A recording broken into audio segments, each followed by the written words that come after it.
Assemblymember Dixon, thanks so much for joining me today. Sure, I'm glad to be here. Thank you, Adrian. So I wanted to reach out to you and connect with you. There was a story I came across a little while ago about how over in California, you guys have an interesting way of lawmaking. And I've learned that what's one of the things that's happening over there is that you guys are actually passing blank bills. So these are bills with no text in them. And then what happens is through a separate process, amendments are made and you go back in and fill in the text of this legislation a little bit later on. Can you kind of just give me an overview of how this works? Because I don't think this happens anywhere else. I've never heard of it other than California. I'm not surprised. Things happen here that no one's heard of. But apparently it's been going on for a while. It's kind of a clever workaround. When the voters of California, maybe 25 years ago, voted yes on passed a ballot proposition that mandated that legislators don't get paid unless they pass a budget. So June 15th is the deadline for passing a budget for the new fiscal year that begins July 1st.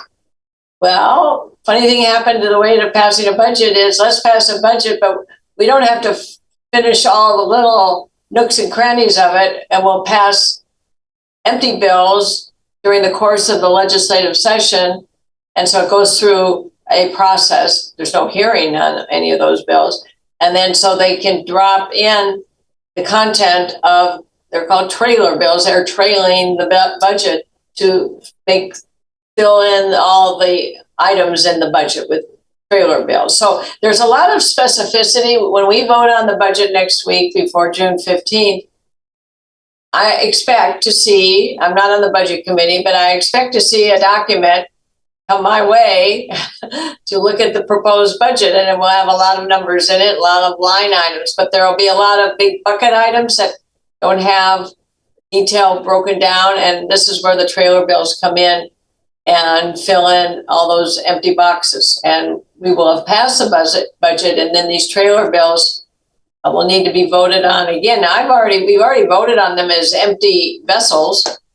We'll see what happens when they come back. If they're already passed or not, I guess they're passed by a majority, passed them. I don't know if many Republicans passed them, voted yes. They had the 41 votes to pass. And we'll see what happens. I've never been through it before, and I was on my local city council, and we dealt with the budget every year, like every public agency. And going into it, you knew exactly what you were voting on. So it'll be interesting to see what happens next week. It's interesting indeed. You know, we had these arguments over omnibus spending bills with the United States Congress. And it's one thing to vote on a bill that has 4,000 pages when you don't have the ability to read all of it before you cast a ballot. Just sign it, we'll read it later, yeah. Yeah, exactly. But it's an entirely different thing to have a process where you're signing literally just a blank check.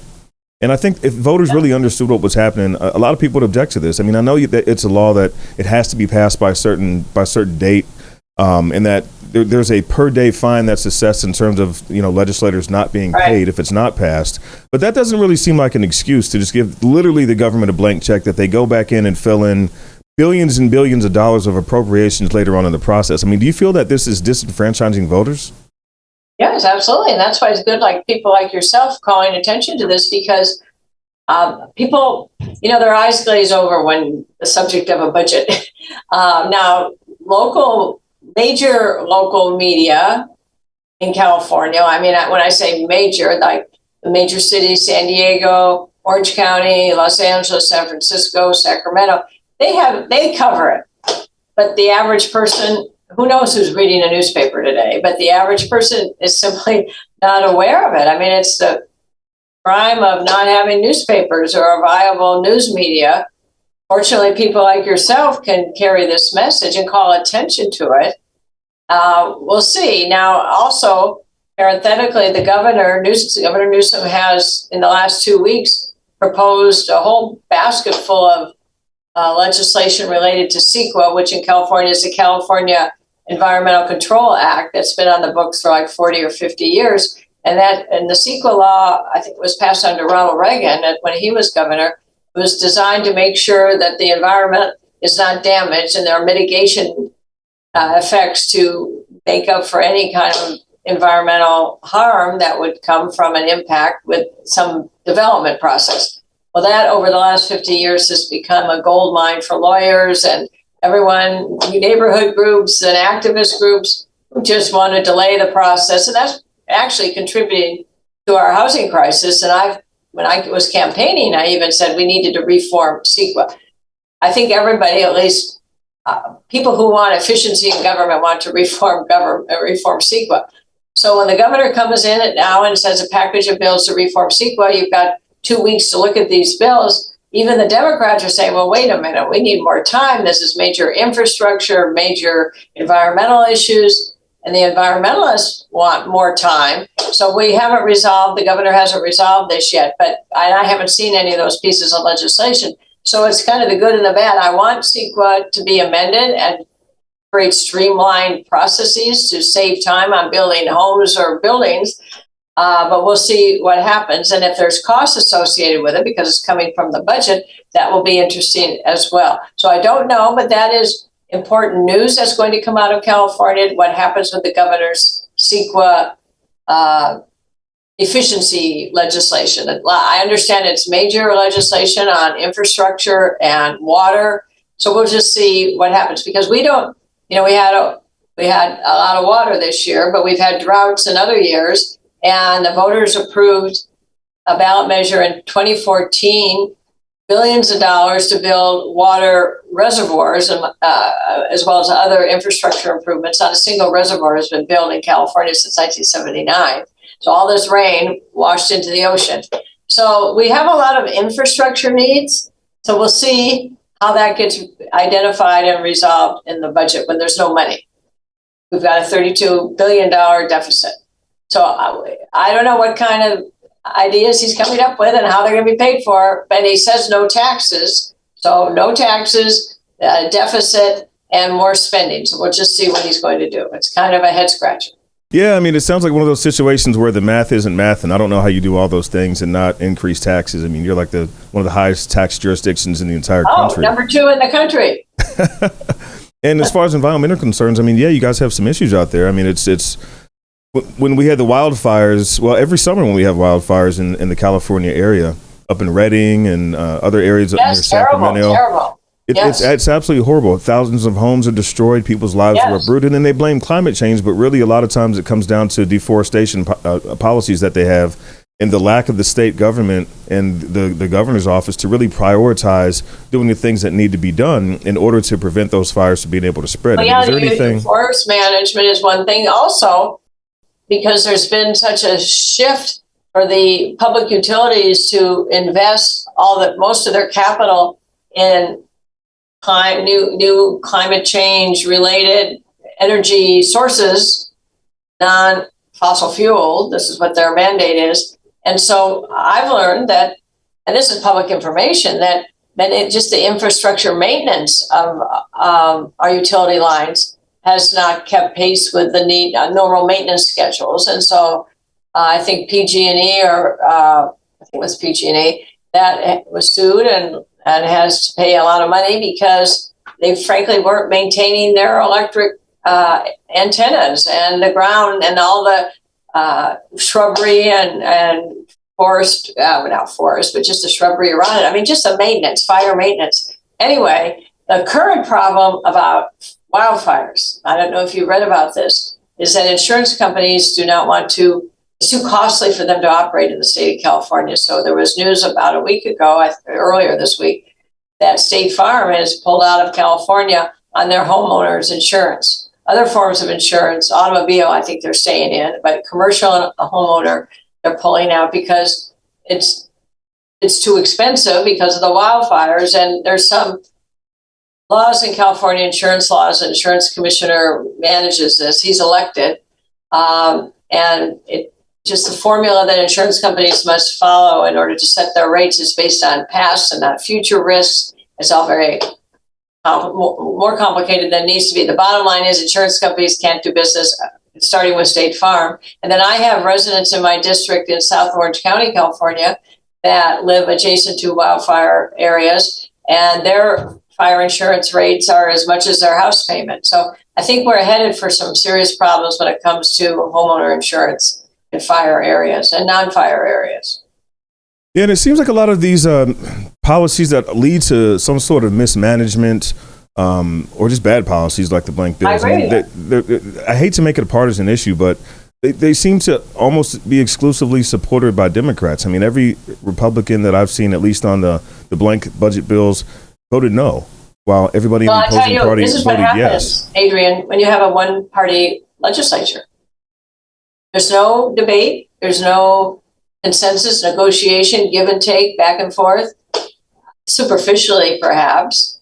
But at the committees I sit on, I don't sit on any insurance or wildfire, but I'm on the appropriations, but every vote is, I don't think out of the 600 bills that went through appropriations a couple of weeks ago, I don't think there was a diversion from a party line vote.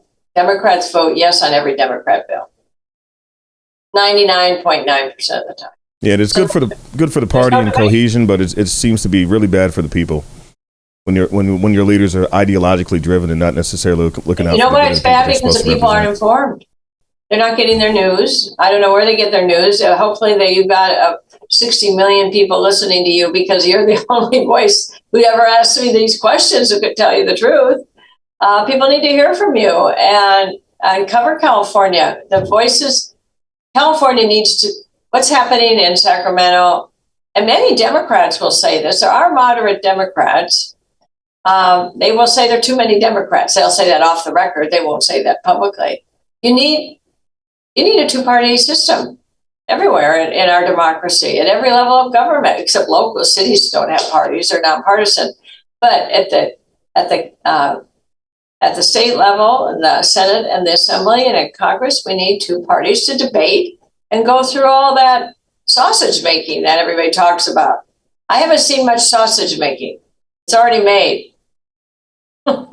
So in terms of going about doing that, I mean, it kind of brings us to the $1 million question. What's it going to take to reach more independent voters and left-leaning voters? Because you don't necessarily, I've seen some data as recently as yesterday from some data consultants showing that, there's an untapped market of independent voters that many conservatives in California could tap into. You don't necessarily need to sway a large number of Democrats. How do you reach those people, though? It takes money, but I walk my legs. But when I walk exclusively in independent areas, neighborhoods. My district, while it has a slight Republican advantage, there are about 23% independents. And so I need independents to win because they're like 34, 35% Republican, 23, and then 32% Democrat. So I need independents. And those independents, by and large, are former Republicans. They were disaffected and over the years. And actually, when I talk to voters, because when you get from the registrar of voters, when you're walking up to a home, how many times they have voted in the last 5 elections. And I'd ask people, why haven't you voted? We never had to worry about it. Now I have to worry about it. So some people are highly motivated, but to your point, it's really it's not complicated. It's not rocket science, but it's expensive to reach people. So you could do the mailers, you could do social media, but the critical last step is getting them to fill out their absentee ballot and deposit it and take it to a polling place. That physical activity still must take place to vote, and that sometimes is the last leg that's the hardest to get people to vote. I knock on doors on election day and people say, oh, it's today election day, or I can't find my ballot. It doesn't matter, go and you can fill out a provisional ballot, or I don't feel well today. You get all kinds of excuses. But many people say, I voted. We need to get people to remember to vote, and then to vote, to fill out their ballot signature clearly, because many ballots get disallowed because the signatures don't match. Maybe the voter got married and their name's changed and they don't reconcile. So it's lawful, and the Republicans do that. I'm sure the Democrats do too. You go out after election day. The election goes on 2 weeks after election day, and you cure the ballots. And you go you get an affidavit from the registrar, and you knock on a door and you say, here, your signature didn't match. Would you be willing to sign it again? And most people say yes. One election in Palm Springs, for Republican was won that way by 600 votes. They cured 600 ballots on Thanksgiving weekend.